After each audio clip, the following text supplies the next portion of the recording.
Hello बच्चों, let us see this question. Question say that let R be the relation on capital R set of real number. दिया हुआ है defined by R जो a comma B such that a comma B belongs to R set of real number को define करता है a square plus B square equals to 1 so that R is symmetric but neither reflexive not transitive. तो इसको check करते हैं हम लोग। तो हमारे पास कंडीशंस क्या होता है, सिमेट्रिक के लिए कंडीशंस क्या होता है उसके बारे में बात कर लेते हैं यहाँ पे। तो मैंने लिखा की कंसेप्ट सबसे पहले फर्स्ट में if a comma B belongs to are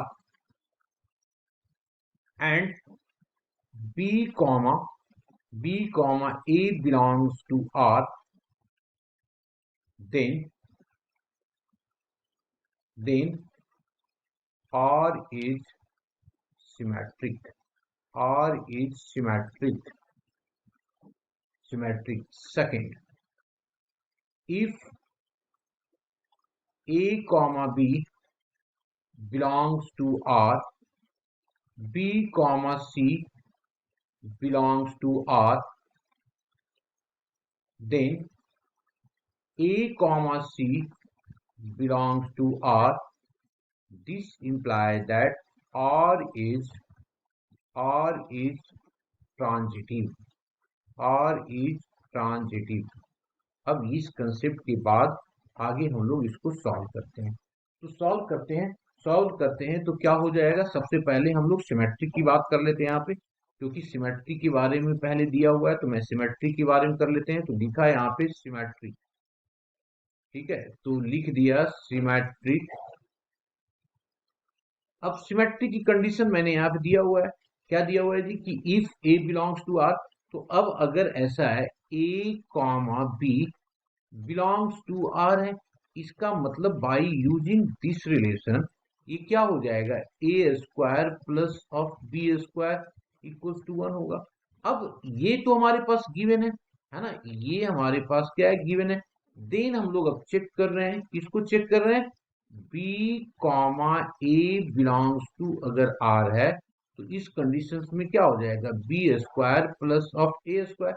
इसकी भी वैल्यू तो सेम इसके बराबर होगा ना, तो दोनों इक्वल हो गया, है ना, दोनों इक्वल हो गया। तो ये क्या हो गया, hence hence R is symmetric. अब आर तो सिमेट्रिक हो गया। अब हम लोग देखते हैं, सबसे पहले रिफ्लेक्सिव चेक कर लेते हैं। तो रिफ्लेक्सिव के केस में क्या होगा, रिफ्लेक्सिव के केस में तो पहले मैं लिख लेता हूं रिफ्लेक्सिव। अब रिफ्लेक्सिव के कंडीशंस क्या होता है कि a comma A belongs to R, अब अगर a comma A belongs to R है तो इस कंडीशंस में क्या हो जाएगा, यहां पे आ जाएगा a square plus of A square equals to 1। तो इससे जो हमारे पास आएगा 2a स्क्वायर इक्वल्स टू 1। तो अगर मैं ए स्क्वायर की बात करूं तो ये आ गया 1/2। और a comma B belongs to R है, रियल नंबर है। तो देखिए ना, यहाँ पे जो आ रहा है a that is equals to plus minus 1/2 real है नहीं, है ना, तो इसलिए ये नहीं है रिफ्लेक्सिव। तो hence R is not reflexive. अब ये रिफ्लेक्सिव की बात हो गया। अब इसके बाद आ जाते हैं ट्रांजिटिव पे। मैंने लिखा ट्रांजिटिव पहले, ट्रांजिटिव। अब ट्रांजिटिव की कंडीशंस जो होती है वो क्या होती है कि if A comma B belongs to R and B comma A belongs to R, then A comma C is belongs to R. अब इसको चेक करते हैं। हमारे पास पहला दो इंफॉर्मेशन यहाँ पे दिया हुआ है, क्या दिया हुआ है, a comma B belongs to R. इसका मतलब क्या हो गया, a square plus of b square equals to 1। A square equals to b square equals to 1। Now दूसरा हमारे पास दिया हुआ है b comma c belongs to R. This imply that a square plus B square plus c square equals to 1। B square plus c square equals to 1। मैंने यहाँ पे लिख दिया b square plus c square equals to 1। Then अब हम लोगों को check करना है कि क्या a square plus c square 1 आएगा। तो a comma c belongs to R, तो इसको चेक कर लो। A square plus of c square की वैल्यू 1 पॉसिबल है, किसी भी केस में वो 1 के इक्वल नहीं आएगा। देन क्या हो जाएगा, किसी भी तरीके से इसको सॉल्व करेंगे नहीं आएगा।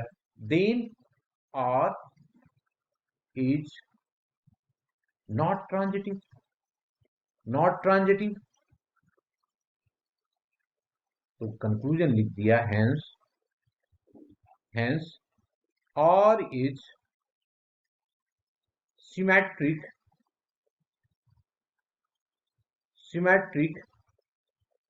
but neither